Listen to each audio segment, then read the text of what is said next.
for J.P. Morgan and Company. I hope you were awake and heard all of that. Because what we just learned from Quigley himself, we come to the ubiquitous Council on Foreign Relations, which was mentioned by several of your speakers earlier today, and who those people are, what influence they have. Where did this organization come from? Now we know. We're informed it was spawned by a secret society which still exists today, that it is a front for a roundtable group originally embodied in J.P. Morgan and Company, but now the Rockefeller Consortium, and that its primary goal is no longer the expansion of the British Empire, but global collectivism with control in private hands, administered in a feudalist fashion by the central banks of the world. Now, ladies and gentlemen, these are their words, not mine. Now, why is this important? It's important because the members of the Council on Foreign Relations are the rulers of America. Who are they? Well, once in a while their name pops into the news, but very seldom you get them all together. I'm going to take a few moments. This might be boring, but I think for the record, everyone needs to be familiar with the names, some of the prominent names, who are members of this outer ring of a secret society. Let's start with the presidents of the United States. Herbert Hoover, Dwight Eisenhower, Richard Nixon, Gerald Ford, James Carter, George Bush Sr., and William Clinton. JFK once said that he was a member of the CFR, but nowhere can you find him on the membership rolls. So I guess he was a wannabe, but didn't quite make it in. But he actually said that he thought he was a member. And of course, the presidential candidates, John Kerry and Vice President Richard Cheney, are members of the CFR. Secretaries of State. This is a very important position for this group because it's even more important than the president. The president can be controlled by the Secretary of State, Secretary of Defense, and all of his cabinet members who are pretty much appointed for him. You know, he doesn't appoint, presidents don't appoint their cabinet members from their own private telephone directory, you know. They're not even in their book. They're told who to appoint.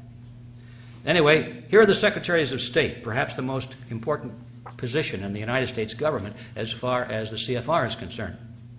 Dean Rusk, Robert Lansing, Frank Kellogg, Henry Stimson, Cordell Hull, E.R. Stettinius, George Marshall, Dean Acheson, John Foster Dulles, Christian Herter, Dean Rusk, William Rogers, Henry Kissinger, Cyrus Vance, Edmund Muskie, Alexander Haig, George Shultz, James Baker, Lawrence Eagleburger, Warren Christopher, William Richardson, Madeleine Albright, Colin Powell, and of course, Condoleezza Rice. Did we leave anybody out? I don't think so. Now, Secretaries of Defense, also very important. James Forrestal, George Marshall, Charles Wilson, Neil McElroy, Robert McNamara, Melvin Laird, Elliot Richardson, James Schlesinger, Harold Brown, Caspar Weinberger, Frank Colucci, Richard Cheney, Les Aspin, William Perry, William Cohen, and Donald Rumsfeld. Directors of the CIA, pretty important. Walter Smith, William Colby, Richard Helms, Allen Dulles, John McCone, James Schlesinger, George Bush Sr., Stansfield Turner, William Casey, William Webster, Robert Gates, James Woolsey, John Deutsch, William Studeman, George Tenet, Porter Goss, and Michael Hayden. Now, some better-known corporations with CFR members at the board of directors or chief executive levels, where they dominate these huge corporations. It's quite a list. I had to trim this down, believe it or not. Here are just a few.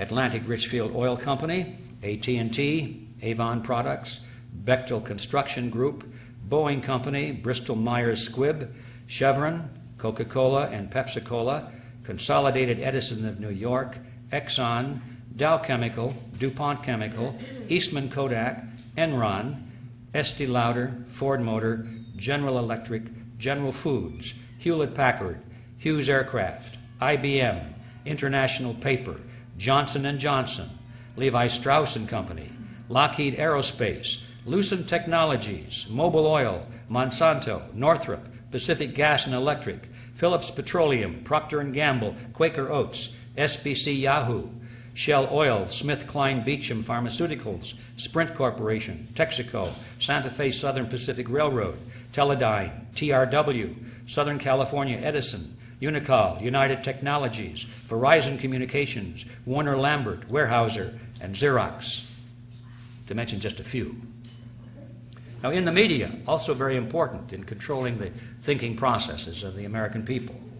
We find CFR members in the management and operational positions at the Army Times, Associated Press, Association of American Publishers, Barron's, Boston Globe, Business Week, Christian Science Monitor, Dallas Morning News, Detroit Free Press, Detroit News, USA Today, Wall Street Journal, Los Angeles Times, New York Post, San Diego Union Tribune, Times Mirror, Random House, W.W. Norton and Company, Warner Books, American Spectator, Atlantic, Harper's Farm Journal, Financial World, Insight, Washington Times, Medical Tribune, National Geographic, National Review, New Republic, New Yorker, Newsday, Newsmax, Newsweek, Pittsburgh Post-Gazette, Reader's Digest, Rolling Stone, Scientific American, Times Warner, Time, U.S. News and World Report, Washington Post, ABC, CBS,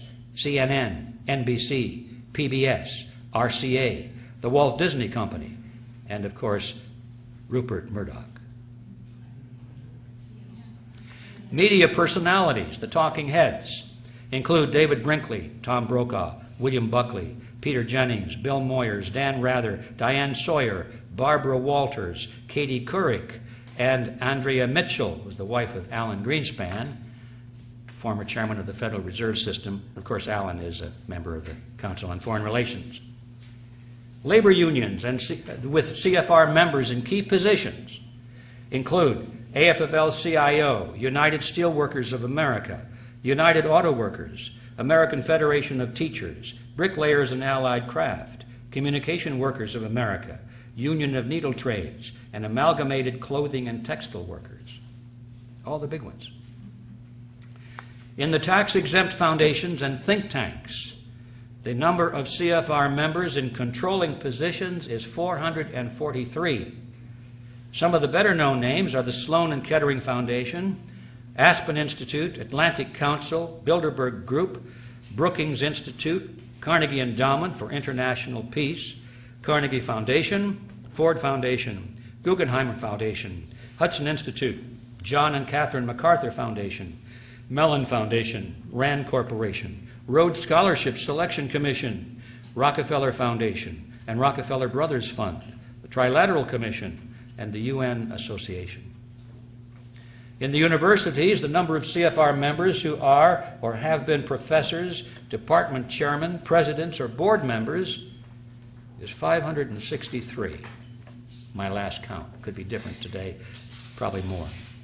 In the financial institutions such as banks, the Federal Reserve, stock exchanges, and brokerage houses, the number of CFR members with controlling positions is 284. Now, ladies and gentlemen, that gives you an idea. We could go into other areas, but bear in mind that the total membership of this group is about 4,000 people. Now, there are a lot of churches in your hometown that have memberships equal to or larger than that. And wouldn't it be curious if you were to discover that the members of that one church held all of these positions in society? Wouldn't you be curious as to what's going on? But first you'd have to know about it. And how would you know about it if the channels of communication by which you might be informed of it are also controlled by these same people? You see the magnitude of the problem we face.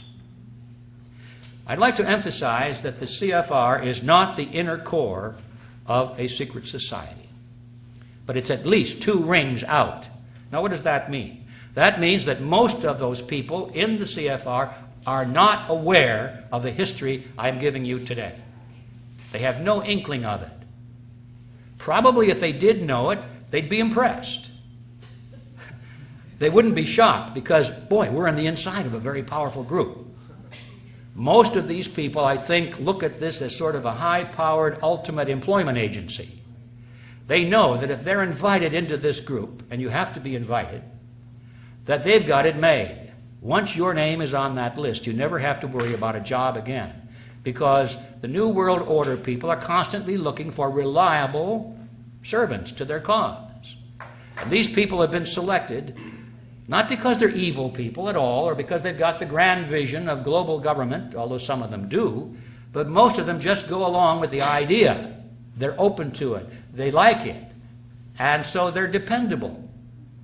And that's how they get in. So these people are not, most of them, at the inner core of a secret society. They're just opportunists. Now, there are three things we have to understand about this group. First of all, they're not partisan. The names I read to you have nothing to do with Republicans versus Democrats. You find them equally located in both political parties. These people laugh at anyone who takes seriously a political party. They laugh at all of these people campaigning out there for Republicans or Democrats. This has nothing to do with that. Secondly, they are elitists. They intend to rule for our own good, of course. And thirdly, the method by which they intend to rule is called democracy. We're back to that word. Democracy. They want democracy. Now that presents a problem. How is it possible for these people to rule mankind absolutely and still allow democracy, where people vote and determine things through the ballot box? There's no problem with that in their book. All they have to do, they say, is just control the elections. Allow people to vote so long as they don't vote for anything significant. We'll make all the important decisions and let them vote for the unimportant things so they get the sensation of participating in their own political destiny. They'll be happy. Just keep them out of the way. Let them have their fun and games. Let them have their bumper stickers and their straw hats. Let them go to the conventions and let them fight with each other out there. Candidate against candidate, but we own them all, so what difference does it make? You see? You're getting the picture. Now, Quigley himself described this in very approving terms. He likes that idea. In his book, this is what he says. This is in, I've forgotten which book it is now, but it's right. Let's see, it's probably the big thick one. Here's what he said. The national parties and their presidential candidates, with the Eastern establishment assiduously fostering the process behind the scenes, moved closer together and nearly met in the center with almost identical candidates and platforms. Although the process was concealed as much as possible by the revival of obsolescent or meaningless war cries and slogans, often going back to the Civil War. The argument that the two parties should represent opposed ideals and policies, one perhaps of the right and the other of the left, is a foolish idea, acceptable only to the doctrinaire and academic thinkers. Instead, the two parties should be almost identical, so that the American people can throw the rascals out at any election without leading to any profound or extreme shifts in policy. Either party in office becomes in time corrupt, tired, unenterprising, and vigorless. Then it should be possible to replace it every 4 years, if necessary, by the other party, which will be none of these things, but will still pursue with new vigor approximately the same basic policies. And there you have it. Does it sound familiar? Yes. This is the system that we have been living under, ladies and gentlemen, since World War I. Now, what are these basic policies? The creation of the New World Order, based on the model of collectivism. That's it. Everything else is secondary. You can have fiscal responsibility, you can have wars, no wars, anything, as long as you're moving constantly in that same direction. That's the same.